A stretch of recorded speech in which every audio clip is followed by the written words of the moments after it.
The dynamic between my husband John and his parents was always strained, like a delicate structure where each piece needed the others to stay intact. If one piece faltered, the whole thing seemed on the brink of collapse. This uneasy balance became even more apparent after John's father passed away 3 years into our marriage. His father, who had struggled with high blood pressure, likely succumbed to a heart attack. John's father had been a strict and demanding figure, instilling in him a relentless drive to excel from a young age. In contrast, I was raised in a more relaxed environment, free from such intense pressure. It's harsh to admit, but in a way, John's father's death seemed to lift a heavy burden from him. As John gazed at his father's portrait, it was as if he were finally released from a lifelong straitjacket. However, this newfound freedom did not lead to positive outcomes. Instead, John plunged into a dangerous spiral of gambling, sinking deeper into a destructive habit. John works as a salesman at a major corporation, and we both contribute to our household expenses while living with his parents. After covering our savings and living costs, we had some leeway with our remaining salaries. However, John began to pour his share into gambling. When that wasn't enough, he started dipping into our living expenses, using funds meant for meals with colleagues and entertainment. Initially, I felt sympathy for him. I read that gambling addiction can be managed with proper support, so I tried every possible method to help him recover. It was heartbreaking to consider abandoning someone I once loved. But when I proposed taking over the household finances to prevent further loss, he reacted with anger. He accused me of trying to take his money and flatly refused to let me manage our finances.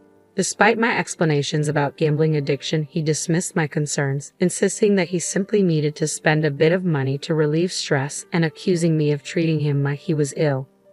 Despite my warnings, John dismissed my concerns with a harsh retort. "You're not my mother to nag me. Living expenses are necessary, but I need gambling." He began using the money without shame. 3 months after his father's death, he was channeling his entire salary into gambling. My mother-in-law remained completely unaware of John's troubles. He never showed his flaws around her. Instead, he maintained an image of being the pampered and comforted son, a stark contrast to his father's strictness. John likely feared her disapproval, which only fueled his efforts to hide his behavior. I suspect that John's excuses for his gambling stem from a deep-seated guilt. As a result, I became the target of blame. My mother-in-law, who never had much affection for me, sided with John. She scolded me, saying, "Emily, I've heard from John that you shouldn't always criticize him. A wife is supposed to support her husband. As his mother, I know everything about him. He's sensitive and not the type to say harsh things, but you push him to do so. Your nagging is unbearable. You're really the worst wife." My mother-in-law's harsh remarks were relentless, even as I tried to address John's gambling problem. She dismissed my concerns, saying, "You're making a mountain out of a molehill. A little gambling is just men's socializing, right? Instead of meddling, maybe you should improve your housekeeping skills. I've seen your room. It's a mess with dust everywhere. What's this? You went into my room without permission. That's why some of my clothes are missing. Oh, is that a problem? This house is mine now. With Dad gone, I can do whatever I want. I'm actually doing you a favor by getting rid of unnecessary stuff." And with that she left, laughing loudly as she went. After his father's death, my mother-in-law's true nature emerged. Her hostility was no longer limited to sharp comments. She began rummaging through my room and discarding my belongings.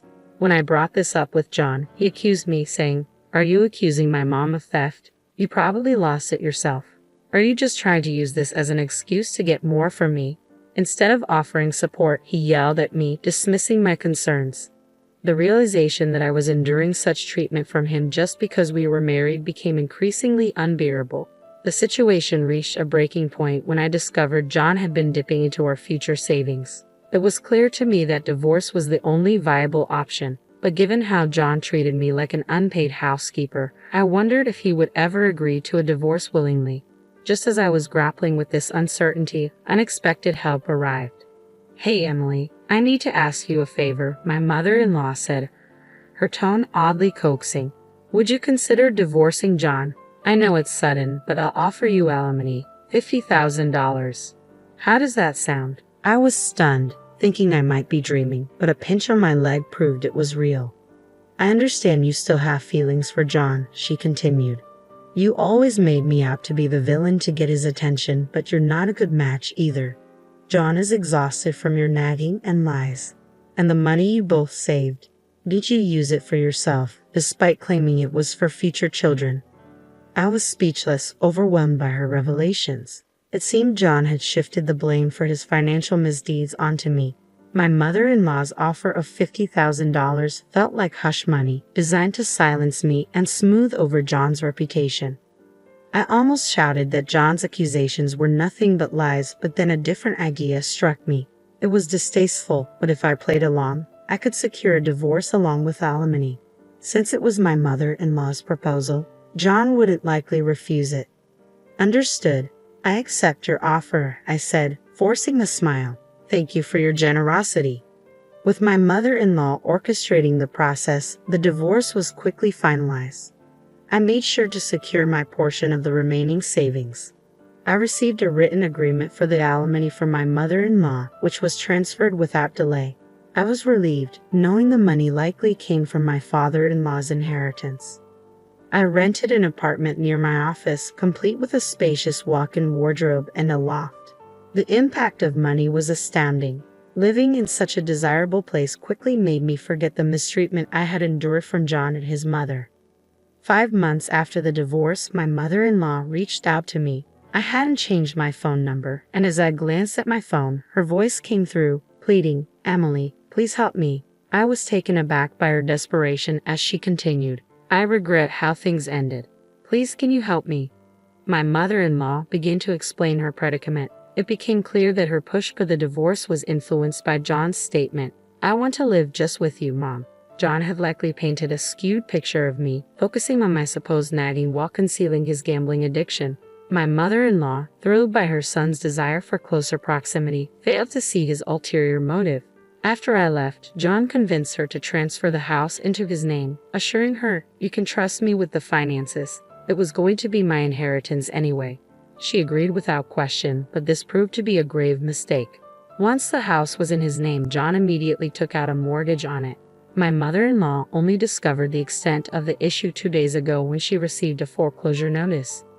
When she confronted John, she learned that he had repeatedly missed mortgage payments, and it had been over 3 months since the last one. All the money, his inheritance, the savings, and his salary, had been squandered on gambling. Her shock intensified when John coldly remarked, "Dad's inheritance should still have your share, right? That should buy us some time before the foreclosure."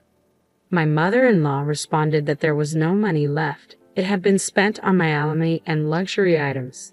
Furious, John yelled at her, "Why did you pay alimony behind my back? Get it back. $50,000. Are you out of your mind?" Eventually, my mother-in-law contacted me, demanding that I return the $50,000. I replied, "Even if you ask me now, I can't return it. I have a written agreement, and there's no obligation for me to give it back." As I spoke, memories of her mistreatment began to resurface, fueling my anger. My mother-in-law's tone shifted to one of indignation. "How can you be so heartless when family is in desperate need? You should naturally help out of pity. You're really the worst, completely heartless."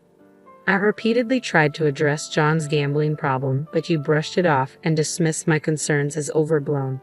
Now you're the one talking about family. It's not like I was unaware of the situation. If you had been more forthright, I might have listened. This is your fault. You need to deal with it.